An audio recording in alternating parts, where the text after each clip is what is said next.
ጋይስ የመዳም ቅመም ሌላ ታሪክ ውስጥ ነው። ወይኔ ወይኔ! ይህን ቪዲዮ ሳየው አላመንኩም። እየሳቁ ነበር፣ ብቻ እየገረመኝ ነበር። እና አዳምጡ። አመት ውስጥ 3 ወር ደሞዝ ብቻ ነው የሰራሁት። ለማን ብዬ ነው? ለእነሱ ብዬ ነበር። እነሱ እንዳይነኩብኝ፣ እነሱ ማንም እንዳይናገርባቸው። ሩታዬ የሰው ለው ስናገሩ ብቻ አንቺን ጀዝባ ብለንሻል። በውስጥ የመዳም ቅመም ያደረሰችኝ ቦይስ ነው። አዳምጡት እንድታምኑኝ ማለት ነው።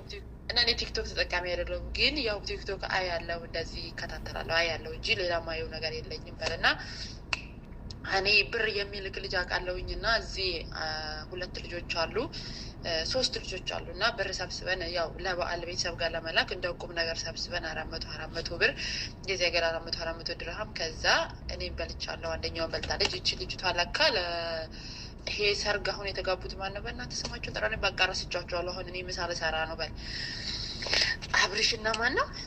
እኔ አላውቃቸውም ሲጀመር። በል እና እንደነሱ ነው ለካ እሷ ብሩን የሰባሰበችው ጀዝባ፣ የጀዝባ ዛር።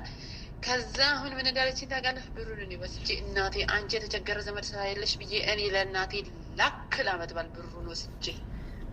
ብቻ ቦይሱ ረጅም ነው እያለች ያለችው እህታችን ብሩን ለአብርሽ ላክለት ብላ ሰጠችኝ። እኔ ደግሞ ሳየው እነሱ ነበረና ለቤተሰቦቼ የዶሮ መግዣ ላኩት እና እያስፈራራችኝ ነው። ብርጅስቶን ጋር ወይ ደግሞ ሀቢባ ጋር ቀርብሻለሁ ብሩን ካላክሽ እያለችኝ ነው። እና ሶል ምን ላድርግ ብላ ማከረችኝ። እኔ ራሴን አስተያየት ደግ አደረግሽ ብያታለሁ። እናንተስ ምን ትላላችሁ? ኧረ ጌታዬ ሆይ ከነዚህ ህዝብ ውሰደኝ። ጁጁ እንዴት ነሽ? ደህና ነሽ?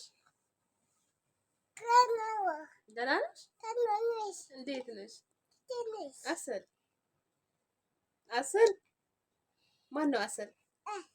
አንቺ ወላሂ ወይ እስኪ አንቺ ነሽ አሰል? አንቺ ነሽ አሰል? ጁጁ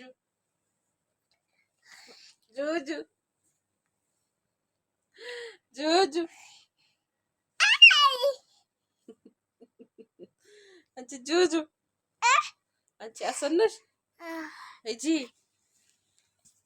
አንቺ አሰል ነሽ? አንቺ አሰል ነሽ? ወላሂ በይ አንቺ አሰል ነሽ? እሺ ሃይ በይ ሃይ እንዴት ናችሁ? እንዴት ናችሁ? በይ ደህና ናችሁ ወይ? በይ እንዴት ናችሁ? ደህና ናችሁ ወይ?